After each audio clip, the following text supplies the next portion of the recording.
Адасқан ана, ауылдың күнге күйген қара торы қызымын, үйдің үшінші қызы болдым.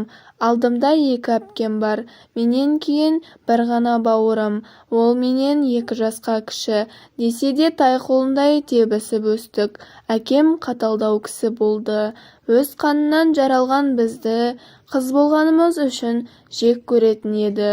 Тек үйде бауырым ғана еркetoтай, өйткені ол ұл болғаны үшін жер-көкке сыйғызбай еркелетеді. Ал біздер әкеміздің жылулығына зәру болдық. Анам байғұста енесіне жағамын деп-ақ ауру болды да қалды.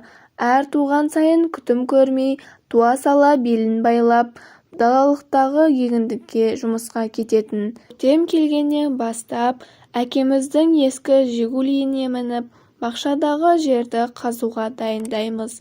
Әкемнің бұйрығымен кешке дейін анам, 2 әпкем және мен бақшадағы жұмысты қолымыздан келгенше істейміз. Анам мен әпкелерімнің қолдары тілім-тілім. Інім мен әкем жайлаудағы үйір жылқысына кетеді. Анау айтқанда жұпыны тұрмаймыз. Үйір-үйір жылқымыз, сиырымыз бар. Ауылдағы байлардың қатарына жатсақ та, жұрттар сияқты жарқырап, киім киіп, молшылықта өстім деп айта алмаймын. Анам таң атысымен 2 әпкем жанында 20 шақты сиыр сауады. Оның сүтін 2 әпкем таза бакалашкаға құйып, қалаға қатынайтын автобусқа қаптап салып жібереді. Құрты тағы бар. Өзінің адамдары бар. Қаладан күтіп алып, автобус иесіне ақшасын салып жібереді. Баклажкадан кешкі 5-6 шамасында келіп, күбі шайқап, құрт жасап, түнгі 11-лерде сүйретіліп жүріп ұйықтайтынбыз. Сабақ деген нәрсеге жоқпыз. Әпкелерімді көп аса жұмыс жасауға бейім болдық. Онан қалды әжеміз де бізге тыным бермейді. Өзі үйдегі бар билікті қолына алған. Құдды біз анамызбен еріп келген жетім бала сияқтымыз. Үйдің барлық тірлігін мүлтіксіз орындайтын біздер. Әжем, әкем, інім, олар бастықтар. Айтсам сенбейсіздер ғой. Әжем, әкем, інім бөлек тамақ ішеді. Әрине жақсы тамақтар.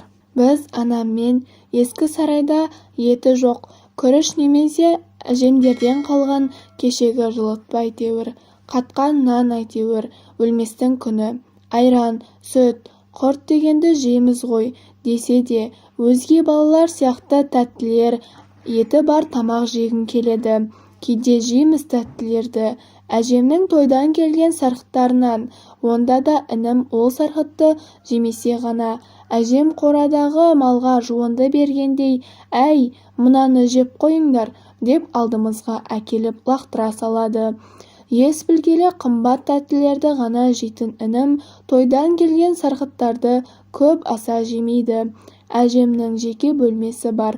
Шіркін, онда тұрған тәттілер, қып-қызыл, иісі мұрынды жаратын алмалар толып тұрады. Оның бәрін інім жейді. 1-2 тістеп, қалдығын бізге сүйек лақтырғандай тастайды.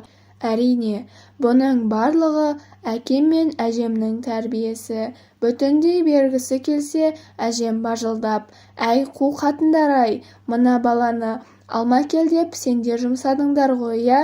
деп бізді сыпыртқымен сабайтын. Ақталып көр, бәрібір біздің сөзімізге сенбейді. Айттым ғой, біздің үйде қыздарды адам қатарына қоспайды.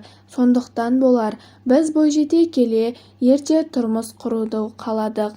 Бізді алған жарымыз бақытты етер деп ойлаған шығармыз. Үнемі көңіл күйі жоқ, ауырып жүретін анам бізбен сырласпайды. Байғұс анамды әжем мен әкем әбден жасық қылды. Ауырып жүрген анама ешкімнің жаны ашымайды. Тісім ауырады деп дәрі сұраса, әжем насыбай беретін. Кезінде біз де тіске салдық, ауырғанды басады деп анамды насыбай деген бәлеге үйретті. Анам сорлы сол бәлеге үйреніп, ақыры өкпеден кетті. Ауырдым десе де ешқандай ем-шара көрмеді. Күз болса қауын-қарбыз бар, оны сататын тағы анам мен біз. Біздер сүт, құрт, қауын-қарбыз сатып қанша ақша табамыз, оның бірде-біреуін жұмсамай әжеміздің қолына өткіземіз. Өтпей қалған қауыннан тосап, қауын-құрт, қауын-қақ жасаймыз. Онан күзгі салаттар, бірақ соларды қыста жеу арман, банканың атылып кеткені немесе ашып кеткені дегендерді ғана жейміз деп айтсам, сенбейсіздер ғой. Арада жылдар өтіп жатты. Біздер сол баяғы робот сияқты жұмыс жасаймыз. Үлкен әпкем мектеп бітірді. Әкем әжеме: ел-жұрттан ұятты, мына қызды бір оқуға оқытайық. Басында бір дипломы болсын. Қанша малымыз бар. Көрші малы жоқ Садырбек те қызын тышқақ лағын сатып оқытып жатқанда елге мазақ болармыз. Қанша малымыз бола тұра деп еді. Әжемнің жаны шыға айқай салды: елде сенің не шатағың бар? Айтса айта берсін, ертең қалаға барып бұзылып кетсе, абыройың айрандай төгіледі деп бажылдай сөйледі. Десе де әкем айтқанынан қайтпайтын. Үлкен әпкемді шақырып алып, мені жақсылап тыңдап ал, сені қалаға оқуға түсіремін, бірақ мені әжең айтқандай ұятқа қалдырсаң, өз қолыммен өлтіретін боламын. Ұқтың ба? Деген әкемнің сөзіне әпкемнің жүзі бал-бұл жайнады. Әжем біраз уақыт қарсы болса да, әкем малды сатып, ақылы оқуға әпкемнің құжаттарын реттеп қалаға барып тапсырып қайтты. Бұл біз үшін, яғни анам мен әпкелерім үшін ең керемет жаңалық еді. Байғұс әпкемнің қуанышын енді жасыра алмаймын. Жаз айы болғандықтан егіннің басында жүреміз. Қалаға барып құжат тапсырғанын, онан медосмотрға өткенін аузы толғанша ескі кассета сияқты қайталап айтатын. Ешқайда шығып көрмеген біз үшін әпкемнің айтқандары енді бір күшті нәрсе. Әпкем шетелге барып келгендей, ол айтқан сайын біз де әпкеммен бірге барып келгендей болатын едік. Сол кезде әкемді жақсы көргендей болдым, әжеме қарсы тұрып әпкемді оқуға түсіргені үшін. Бірақ бұл қуанышымыз ұзаққа бармады. Әпкемнің қуанышын әжем су сепкендей басты. Әпкемнің сыртынан сатып жіберді десем де болады. Келіндері арқылы алыс туыстары малшының ұлына сатқанын еш күмәнім жоқ. Әпкемнің оқуына баруына бір ай уақыт қалды. Әпкем байғұс оқуға дейін ағарып барамын деп үстінен ұзын көйлегін тастамай, бетіне кешке айранын жағып күтініп жүрді. Әдеттегідей егіннің басынан келіп үйдің тірлігін жасап жүредік. Әшейінде еш жерге жібермейтін әжем: әй, Гүлсара, қазір сағат 9-да Қаратай көкеңнің үйіне көмекке барасың, дастархан жайысып қайт. Әкеңнің көзіне түспей үйден шығып кет. Әкең көрсе сөйлеп жүреді. Сонан анада алып берген әдемі көйлегіңді ки деп жылы сөйледі. Жақында әжем оқуға барғанда киесің деп бір көйлек алып берген еді. Сөйтсек әжем өз немересін ұзатуға іштей дайындалған екен. Сондағысы әпкем оқуса мал шығыны азайып қаладымыз. Ал байға кетсе, орнына мал келіп, өзі алтын тағып байып келедіміз. Сонша дүниеге құмар әжеме енді сөзім жоқ. Кеш бата әкемнің тамағын берген соң әпкем дайындала бастады. Әкем көп аса тамақ ішкен соң ұйқыға кететін әдеті. Кешке ерте ұйықтап, таң ата ерте тұрады. Әпкем жаңа көйлегін киіп кете барды. Жаңа көйлек деген аты ғой. Әйтпесе анау айтқандай жарқыраған көйлек емес. Әжелердің көзімен әдемі шығар. Сол кеткеннен оралмады. Әжем таң ата айқай шығарды: қуғана қатынай, бесіктен белі шықпай байға тигенін қарашы. Әнеугүні оқуға киесің деген көйлекті киіп Арнайы дайындалған мына қыз әкеме дәл осылай айтқанда көзіміз шарасынан шығып, тілімізді тістегеннен басқа ештеңе айта алмай, көзімізден жасымыз ыршып түсті. Сорлы әпкемнің жайын күйін мына бізге аян, шындықты айтуға әжем бізге мүмкіндік бермеді. Содан үйдің іші айқай-шуға жалғасты. Әкем ашуланып, ол қызды әкелемін деді. Әжем бажылдап жүріп, әйтеуір әкемнің райынан қайтарды. Үйдегі шу басылып, кешірімшілерді жайғарып, әжемнің көңіліміз, малы көп құдалар атайтынын атап, беретінін беріп, сонымен іс бітті. Ал әпкемнің оқуы жайына қалды. Алған күйеуі қайбір оңған адам дерсіз. Малдан басқа түк көрмеген бейшара біреу.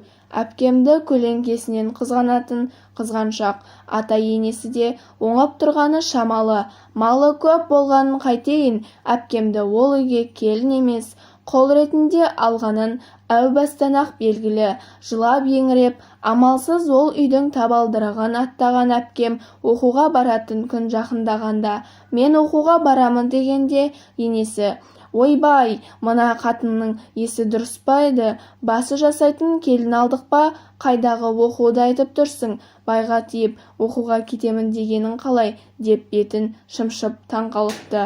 Кешкі малдан келген ұлына қатының сені тастап қалаға оқуға кетемін деп ұрыс шығарды. Мені оқу-оқымаған надан деп аузына келгенін айтты деп бәлеқор енесі келінін әбден ұрғызған екен. Одан кейін байғұс әпкем сол үйдің құлы болғаннан басқа не келеді? Бұл сорлыда байғұс анамның тағдырын қайталап, өмірін жалғастырды.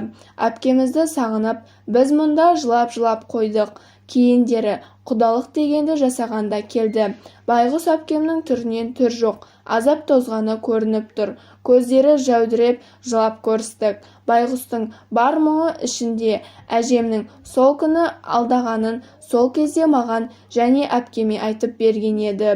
Үйден шыққан әпкемді күйеуі күштеп көлікке салып алып қашқан. Әкем болса әпкеме ала көзбен қарады. Жанары суық. Қайдан білсін өз анасының арамдығын.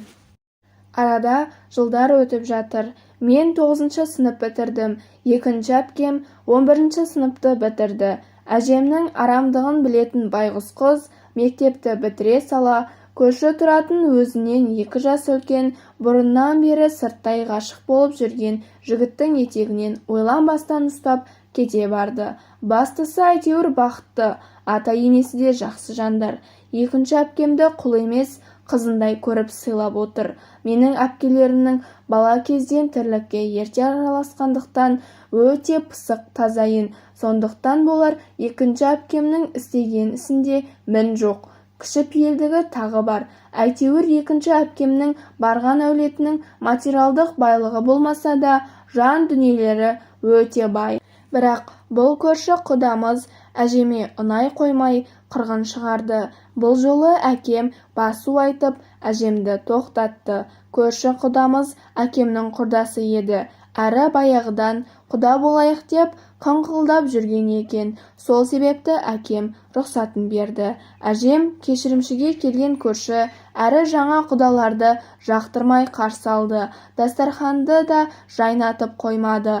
Жетім қыздың тойындай үлкен әпкем кеткенде дастарханды гүлдей жайнатып жайған еді. Онан қалды құдалар кеткенде аузы талғанша анамның миын жеп бітірді. Анау құдалардың әкелген киті туалетке сүртуге де жарамайды. Ятай, қыз алып отырғасын жөндеп әкелсе болады ғой, деген әжемнің бар ойы қу дүние. Сонда ойлаймын ғой, осы әжеме не жетпейді деймін. Ешкімнен кем емес. Мал-мүлкі бар, Алла берген ұл-қыздары бар. Үйіне біз сияқты бүкіл тірлікті тындыратын құлдары бар. Бетіне келмейтін келіні бар. Не ішем, не жейм дейтіндей уайымы жоқ. Өлсе де жиған дүниесін көрге алып кете алмайтын көріп жүр. Әжемнің замандастарының қаншасы ана дүниеге кетіп жатыр. Сонда да бәрін көріп біліп жүріп қу дүниеге тоймайтынына таң қалам.